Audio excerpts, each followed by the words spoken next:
Okay, तो आज हम स्टार्ट करने जा रहे हैं relative motion in one dimension. Alright, तो रिलेटिव मोशन या रिलेटिव वेलोसिटी जो हम बात करते हैं इसका मतलब क्या है।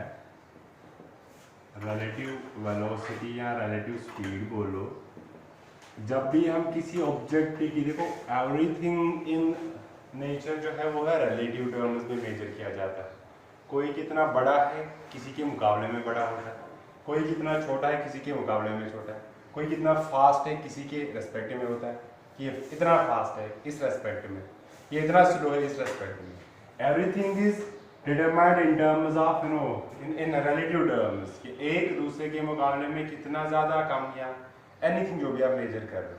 तो इसी तरह जब हम वेलोसिटी मेजर कर रहे हैं तो ये भी एक रिलेटिव टर्म ही है, एब्सोल्यूट कुछ नहीं है। तो अगर मैं बोलूंगा मैंने एक ऑब्जेक्ट को फेंका आगे, it is moving with the speed of 10 metre per second with respect to me, okay, so it is again relative. तो रिलेटिव हम बोलते हैं क्या, velocity of an object, velocity of an object with respect to another object। तो जब हम एक दूसरे के रेस्पेक्ट में वेलोसिटी को मेजर करेंगे तो हम बोलते हैं किसको कि ये क्या है, रिलेटिव वेलोसिटी। ऑलराइट, तो हमारे पास क्या है, मान लो ये है हमारे पास ऑब्जर्वर ए, ये है हमारे पास ऑब्जर्वर बी।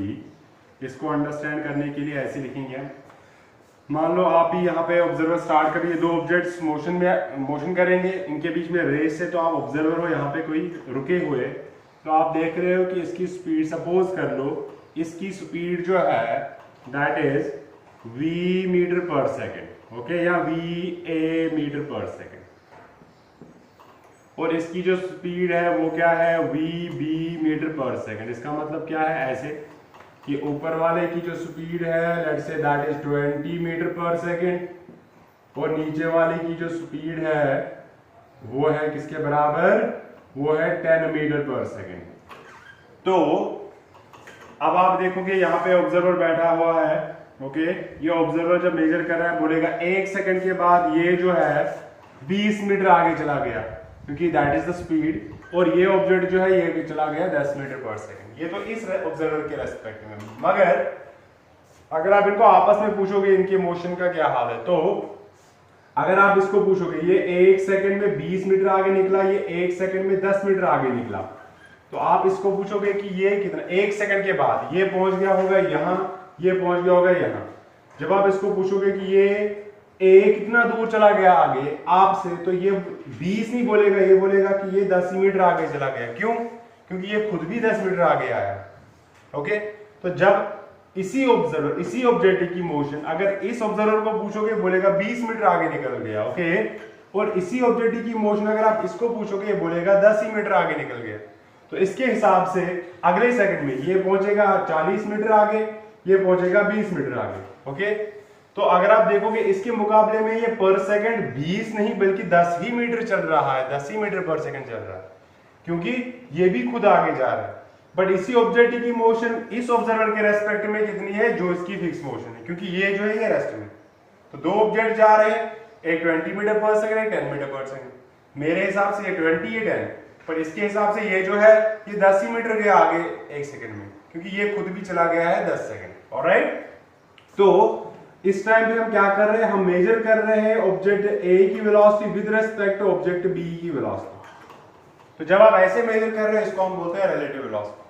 सो अगर हम देखिए इसको डिनोट कैसे करते हैं, रिलेटिव वेलोसिटी हम लिखेंगे ऐसे, relative velocity of A with respect to B, इसको हम बोलते हैं क्या, रिलेटिव वेलोसिटी या स्पीड, फिलहाल बोलो, of A with respect to B.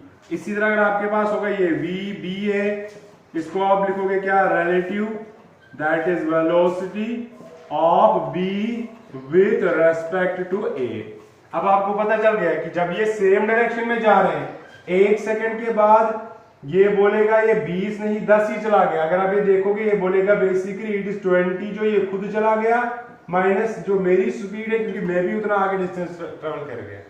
तो हम रिलेटिव वेलोसिटी फाइंड कैसे करते हैं, by the subtraction of the velocities when the object is moving, when the objects are moving in the same direction.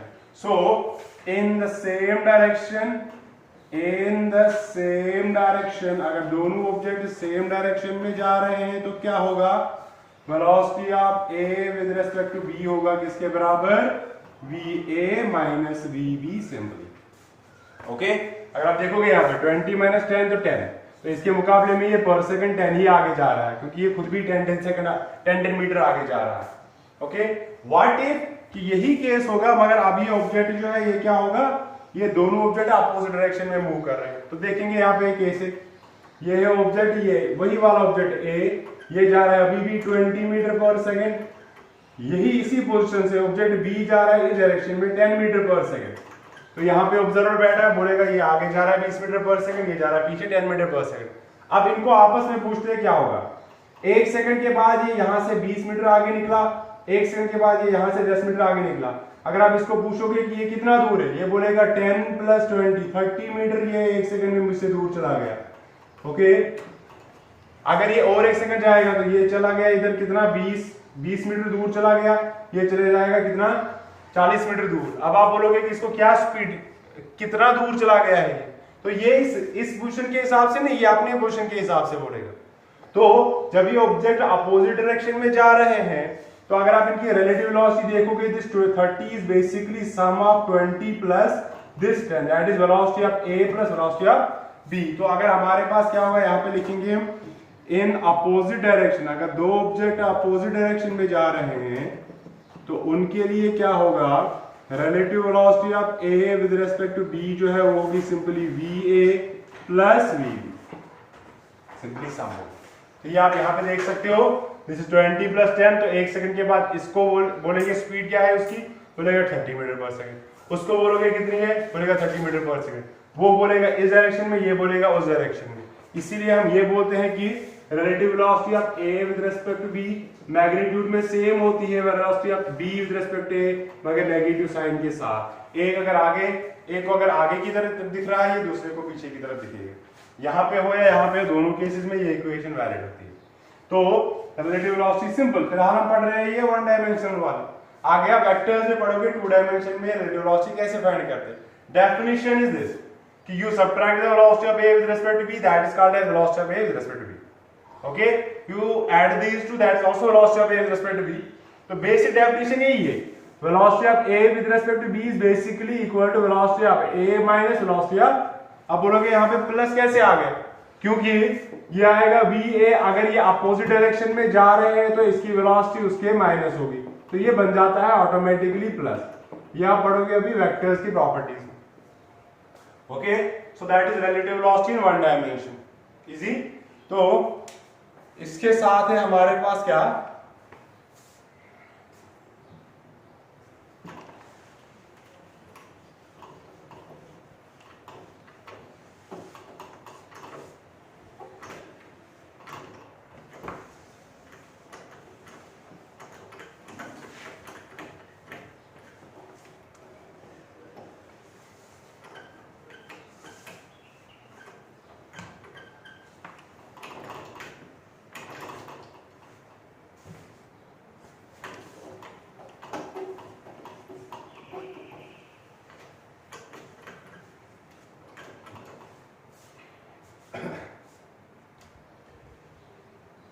Next है हमारे पास average speed calculate करने के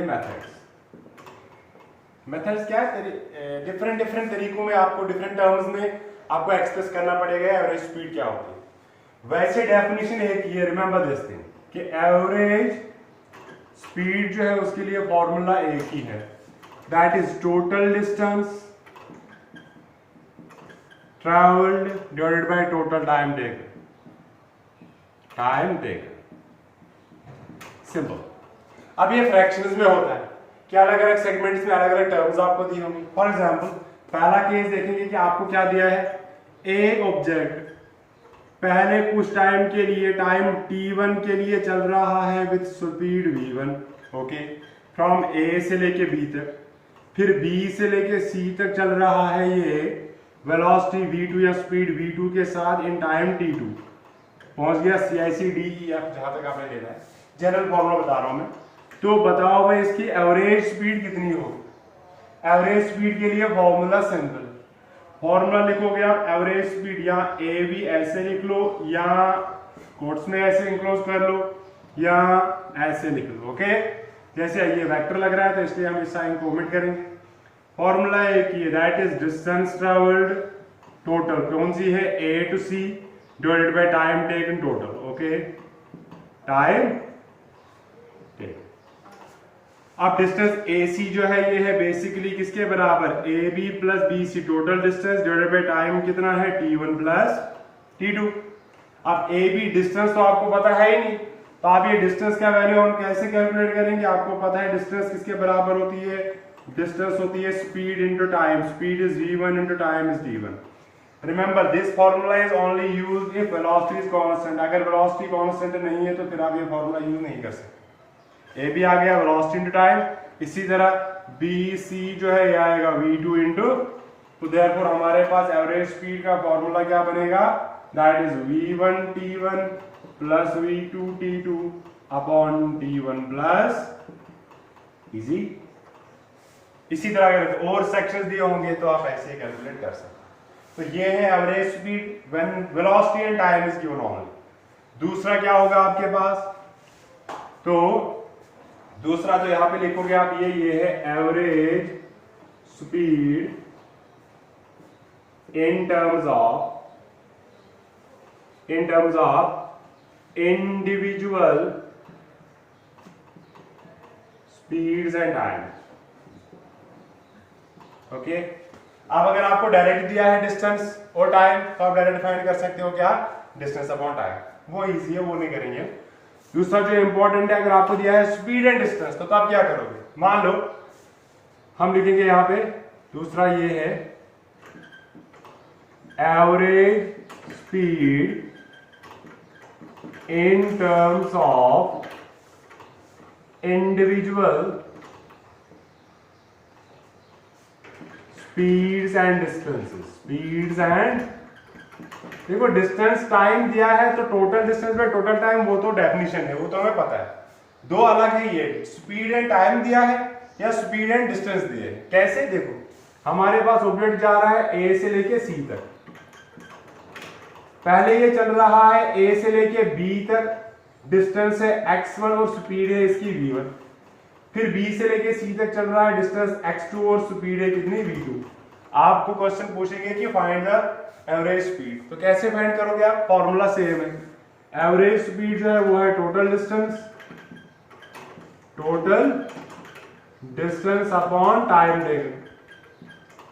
अब आप टोटल डिस्टेंस तो निकालोगे यहाँ पे, टोटल डिस्टेंस सिंपली किसके बराबर है, अब जो ये टोटल डिस्टेंस है that is simply equal to x1 plus x2, मगर टाइम तो दिया ही नहीं, तो टाइम कैसे फाइंड करेंगे, now let t1 and t2 be the time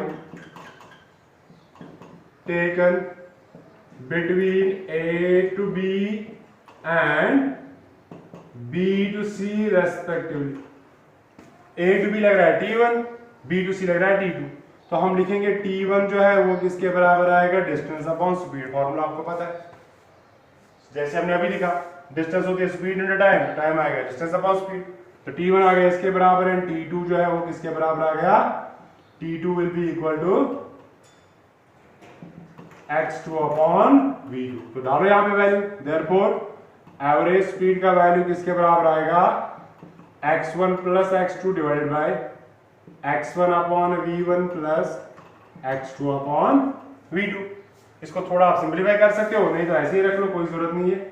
तो आप लिख सकते हो यहाँ पे एवरेज स्पीड जो है, अगर आप इसको सिंप्लीफाई करोगे ये बनेगा x1 plus x2 into v1 v2 divided by cross multiply x1 v2 plus x2 v1। ये तो मैंने दो ही सेक्शंस बनाया, अगर 3 4 5 6 होंगे तो अकॉर्डिंगली वो आप उसका फॉर्मूला बना सकते हो। That is average speed in terms of velocity and time, in terms of velocity and distance, and in terms of distance and time होगा सिंपली क्या करोगे, एवरेज वैल्यू आएगा टोटल डिस्टेंस कितनी है divided by total time taken कितना है, easy. अच्छा, इसके बाद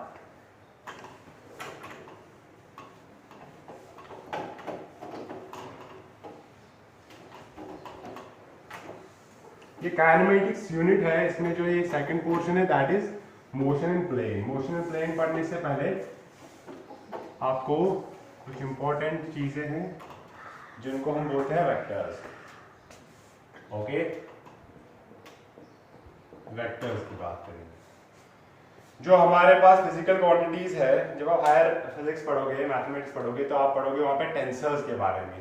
फिलहाल उनको भूल जाओ, टेंसर्स में ही बेसिकली ये सारे आते हैं, स्केलर्स, वेक्टर्स। ओके, तो होता क्या है बेसिकली, जो हमारे पास फिलहाल हम इस लेवल पे बात करेंगे, स्टैंडर्ड की बात करेंगे, तो हमारे पास जो ये फिजिकल क्वांटिटीज है, फिजिकल क्वांटिटी जो है ये हो सकते हैं या स्केलर्स या हो सकते हैं ये क्या, वेक्टर्स।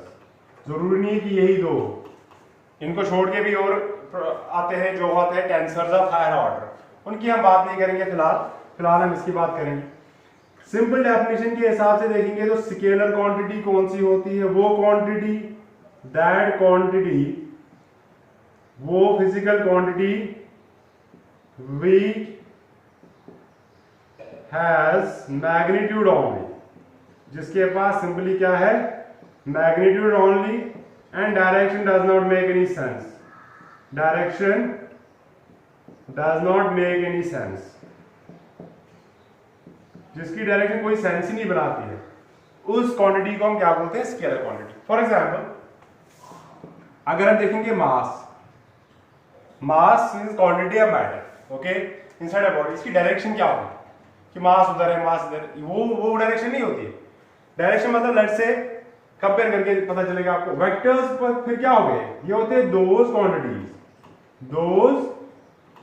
क्वांटिटीज which have, जिनके पास क्या है, magnitude as well as direction, and follow, क्या करते हैं, follow special laws for mathematical operations।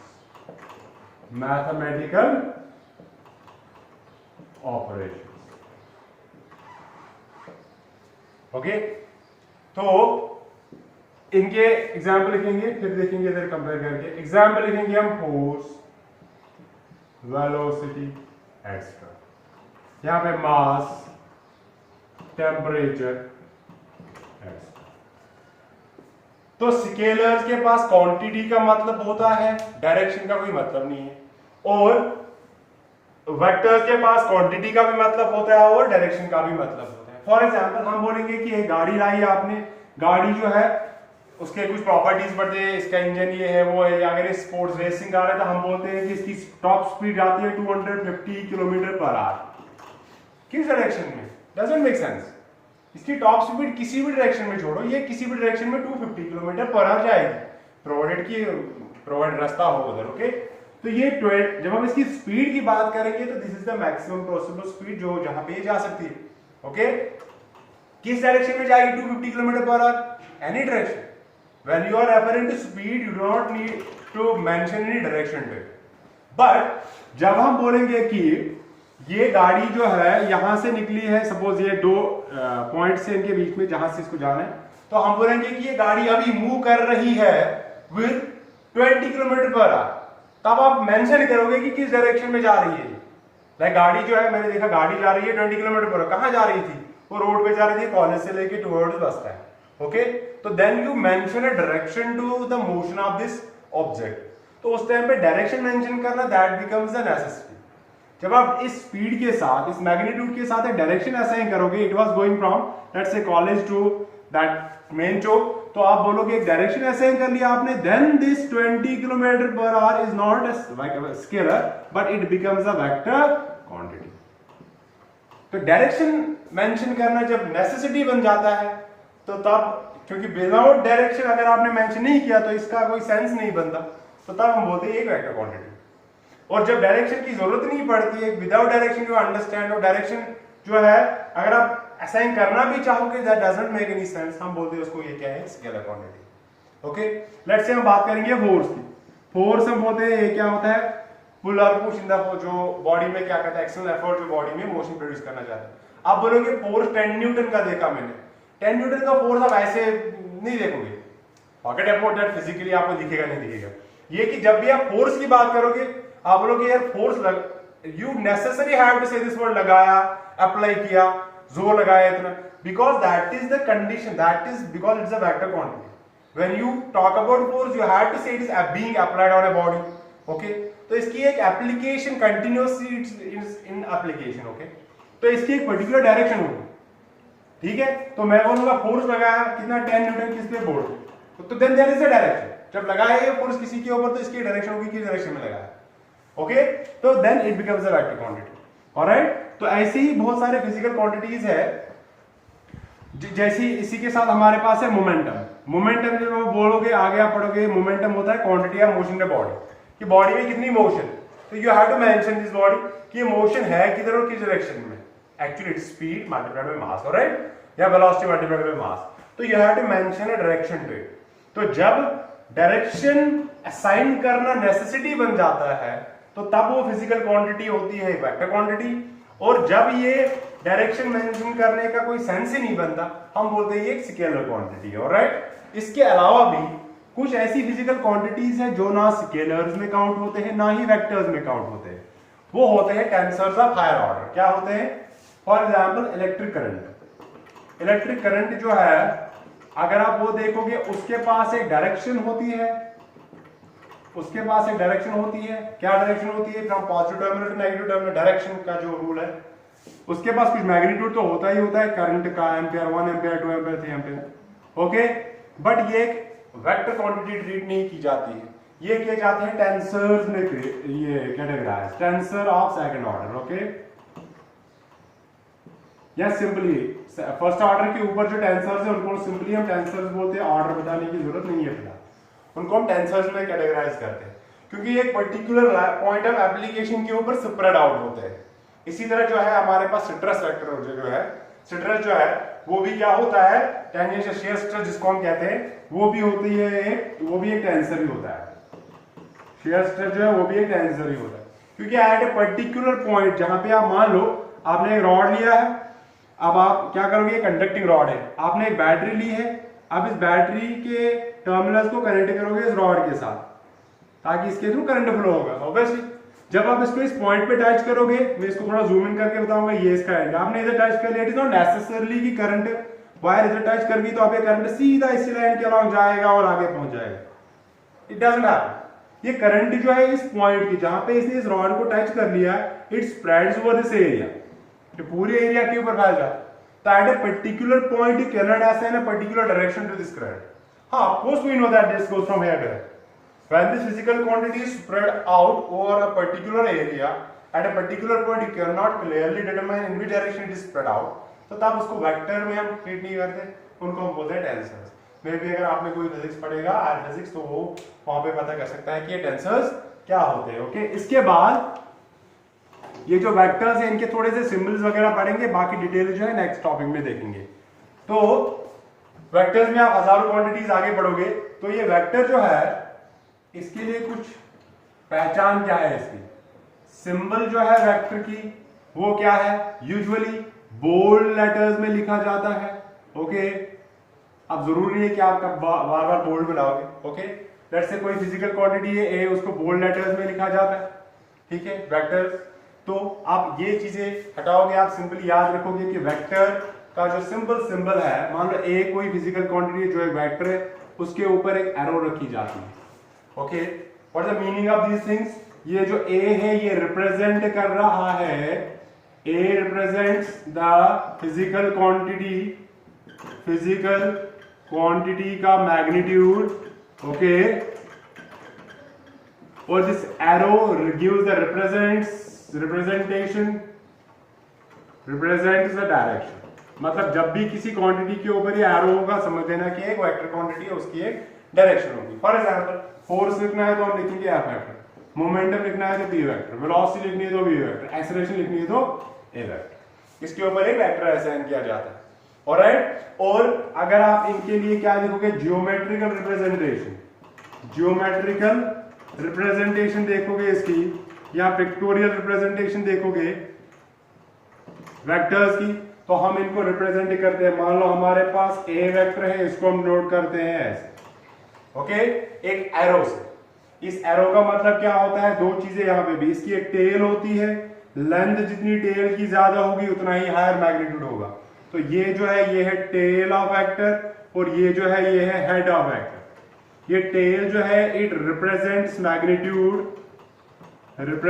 Magnitude इसका, और ये जो है हेड है ये रिप्रेजेंट करता है डायरेक्शन। ओके, अब ऐसा नहीं करना है कि अगर एक वेक्टर यहां से यहां जा रहा है तो आप लिखोगे ए ऐसे, दूसरा ऐसे जा रहा है तो आप लिखोगे बी ऐसे। नो, सिंपल ये है, उसके ऊपर साइन बना दी। इट डजंट मीन कि आगे ये तरफ जा रहा है, it just gives the meaning that कि ये एक वेक्टर क्वांटिटी। ओके, तो ये वेक्टर जो है ये एरो से, अगर मान लो कंपैरिजन के हिसाब, ऐसा नहीं है कि आपके पास वेलोसिटी 1 मीटर पर सेकंड दी है तो आप ऐसे लिखोगे, 100 मीटर दिया तो यहां से यहां लंबी लाइन बनाओगे।